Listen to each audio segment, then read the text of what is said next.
Welcome back, Mick here. So today we're going to cover PS2 FPS games. Before we start, however, please make sure to like, subscribe and hit the bell so you don't miss the next video. So today I've picked out some of my personal favourites. Sometimes I do prefer to play on PlayStation.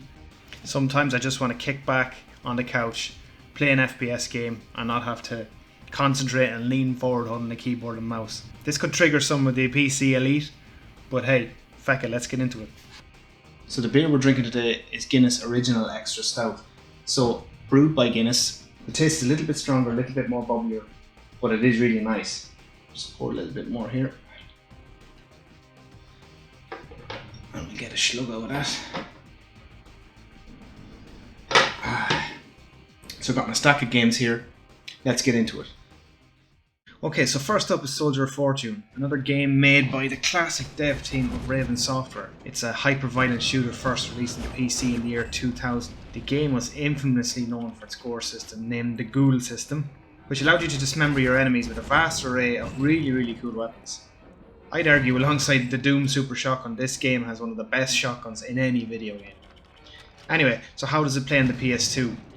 The majority of the level design seems to have been straight up ported from the PC without much compromise from what I can see. It controls nicely enough on the PS2 controller, although the auto aim function can be a bit finicky at times, but overall it's decent. I did notice some frame issues from time to time in certain sections when things get really busy. Overall, this is a decent port for the PS2 of a really fun PC game from the year 2000.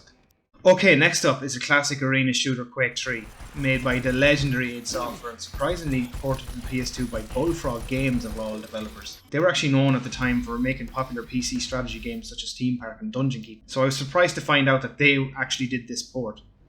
Quake 3 in general doesn't really come with much of a story per se, it's just basically a ton of well-known and some new characters from various id games over the years. Most notably Sarge from Quake 1 and the one and only Doomslayer. I'd argue this is one of the finest ports of an FPS to the PS2 overall. It controls and plays incredibly well for a console port. The full single player experience is here. I'm currently replaying the campaign on this and it still holds up really well. I've not noted any issues with the frame rate. Personally, this is my FPS guilty pleasure. Sometimes I'd rather play Quake 3 on the couch than on the PC. Next up can be considered a bit of a hidden gem. It's Commando Strike Force. The game launched in 2006 and was the last game in the Commando series and the first game to move from top-down perspective to a first-person perspective. I remember back, fans of the original games didn't really take to the change in direction so well, and they also complained about the decreased difficulty level.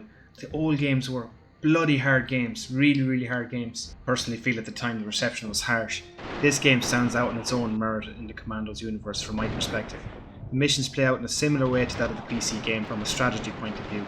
I really enjoyed the mission variety in this World War II shooter than most. Each mission's objective has multiple paths to completion, so replay value is high here. There are 3 commandos in total: Sniper, the Green Beret and the Spy, and they all have their own unique abilities. My only gripe with this game is sometimes the enemy line of vision can also be laser-like at times. Sneaking in the missions can be quite tough if you're looking to complete the game with as little detection as possible. I got frustrated at times and I had to restart checkpoints and stuff like that. Overall though, I really enjoyed the game, and as I said, initially an underrated one at that. And last but not least, one of the greatest FPS games ever made, HalfLife. The game doesn't really need all that of an introduction other than a change the design of FPS games as we know it from 99 onwards. Instead, let's talk about the PlayStation port, which was originally designed off the Sega Dreamcast port, which eventually got scrapped when the console discontinued in 2001. The port was designed by Gearbox Software, who were heavily involved in Half-Life Opposing Force, which is a great mission pack created for the original Half-Life on PC. The majority of the level design and scope was transcribed to the PS2 port, albeit some minor cutbacks in certain sections, probably due to obvious hardware limitations. To note, this was one of the first games on PS2 to feature mouse and keyboard support, which I thought was really cool.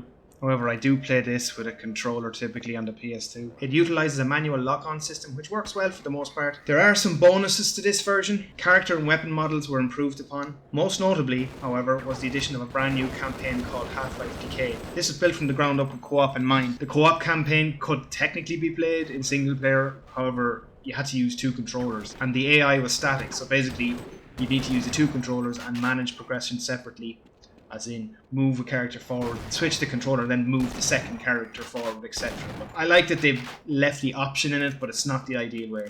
Split screen on the same console is where this shines. The campaign is really, really enjoyable with a friend playing couch co-op. The other notable features are multiplayer 1v1 deathmatch, and it's also a pretty cool feature which allowed you to play through the majority of the campaign as a Vortigaunt. You had to enable a cheat code in the menu from what I remember, but yeah, that was really, really cool. Anyway, overall the PS2 port of Half-Life was a technical marvel from my perspective, and proof that with the required work and effort, the dev team could create a very respectable port and still stay true to the original version on PC. So that's it from today's video.